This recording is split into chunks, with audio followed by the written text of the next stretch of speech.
Hello বন্ধুরা, আজ আমি চলে এসেছি তোমাদের সাথে শেয়ার করতে আরেকটা নেল আর্টের ভিডিও। আগের ভিডিওতে আমি অন্যরকম একটা ডিজাইন তৈরি করেছিলাম। জানি না কার ভালো লেগেছে বা কার ভালো লাগেনি, কিন্তু আমার তো খুবই ভালো লেগেছিল। তাই জন্যই আমি এটা তোমাদের সাথে শেয়ার করেছিলাম। তো আজকে ভাবলাম একটু অন্য কিছু করা যাক। তো প্রথমেই আমি ভালো করে আগে নখগুলোকে পরিষ্কার করে নিয়েছি। তারপরে একটা স্কিন জেল নিয়ে নিয়েছি। কারণ একদম শুধু আ নখের উপরে আমি এটা করতে চাইছি না। সেইজন্য একদম একটা স্কিন জেল নিয়ে জাস্ট একটা লেয়ার দিয়ে নিয়েছি। এটা খুব একটা বোঝাও যাচ্ছে না, কিন্তু নখটা খুব সুন্দর লাগবে দেখতে। যথারীতি আমার দেওয়া কমপ্লিট হয়ে গেছে। তোমরা দেখতেই পাচ্ছ। একটা গ্লজিনেস এসেছে, কিন্তু খুব ভালো লাগছে। আর মনেও হচ্ছে না যে আমি নেল পালিশ পরেছি বা কিছু। আর নেল পালিশটা শুকিয়ে যাওয়ার পর যেন মনে হচ্ছে আরোই বেশি ন্যাচারাল। তো এবার আমি নিয়ে নিয়েছি একটা পিঙ্ক কালারের নেল পলিশ এবং নিয়ে নিয়েছি একটা তুলি। আমি ভাবলাম আজকে একটু নখের ওপরে কারুকার্য করা যাক। এবার সেটাই ভাবতে ভাবতে ভাবছিলাম যে কি করা যায়। তো ভাবলাম তুলি আজকে ইউজ করি আর দেখি কি করা যায়, নিয়ে তো আপাতত বসি। তো ভাবতে ভাবতেই মাথায় চলে এলো যে এইরকম একটা নেল আর্ট আজকে তোমাদের সাথে শেয়ার করব। তো সেটাই প্রস্তুতি চলছিল এবং সমস্ত নেল পালিশ নিয়ে আমি বসে পড়েছিলাম। এবার আমি ভাবলাম সব নখে একরকম না করে একেকটা নখে একেক রকম ট্রাই করে দেখা যাক যে কীরকম লাগে। তো আমার মাথাতে যেরকম আসছিল আমি কোনো কিছু না ভেবে জাস্ট সেটাই করছিলাম এবং দেখছিলাম যে আফটার আর্ট খুব ভালো লাগছে দেখতে। তো প্রথমেই ভেবেছিলাম রিং ফিঙ্গারটা পুরোটাই আমি পিঙ্ক কালার দিয়ে ভরাট করে দিই। তারপর ভাবলাম না থাক, এটা আধা ভরাট করি। আসলে বললাম না আমি কিছু ভেবে বসিনি, যেটা মাথায় আসছিল আর যেটা ভালো লাগছিল সেটাই করছিলাম। তো আমি আধাটাই ভরাট করলাম। তারপরে এটাতে কি করব কিছু ভেবে না পেয়ে আমি 4 ফিঙ্গারে যেটা করেছিলাম সেটাই করে ফেললাম।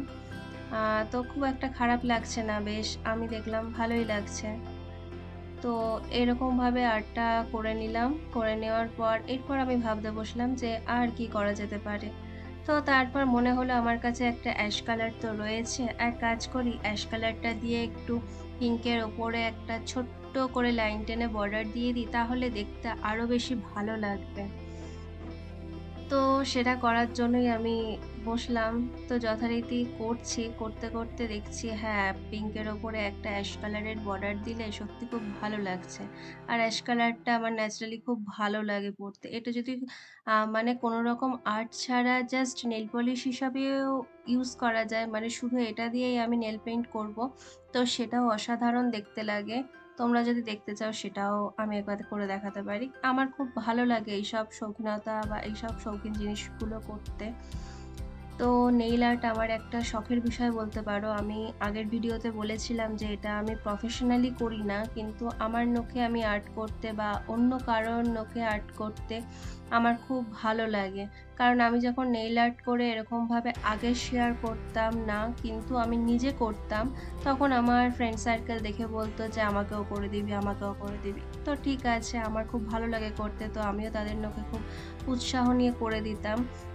তারপরে কিছু কারণবশত এগুলো বন্ধ হয়ে যায় এবং আবার আমার মনে হয় যে না, আবার আমি এই নেইল আর্ট করাটা শুরু করব। এবং আমার খুব যেহেতু আমার নিজের নখ আছে এবং খুব ভালো লাগে করতে, সেহেতু আমি আর বাইরে নেইল এক্সটেনশন করতে যাই না। আর আমি যখন এই ছোটখাটো কাজগুলো নিজে খুব ভালোবেসে এবং শৌখিনতার সাথে করি, সেহেতু আমার মনে হয় যে আমি নিজেই এগুলো করি এবং কিছুটা সময় দিই, তাতে আমার নিজেরই ভালো লাগে। তার জন্য আমি করি। যাই হোক, অ্যাশ কালার দিয়ে আমি প্রত্যেকটা নখে সুন্দর করে বর্ডার দিয়ে নিয়েছি। এবার নিয়ে নিয়েছিলাম একটা নেল জেল, যেটা একদম কোনো রকম কালার ছিল না।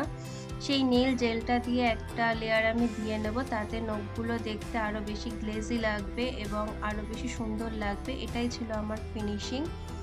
এবং এরকমভাবে করে নিয়ে আমার তো নখগুলোকে ভীষণই প্রিটি লাগছিল যে ওয়াও! কি দারুণ লাগছে।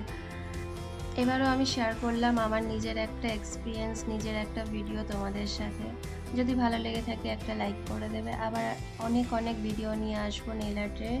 তো এখনের জন্য টাটা, বাই বাই। আবার দেখা হবে নেক্সট ভিডিওতে তোমাদের সাথে।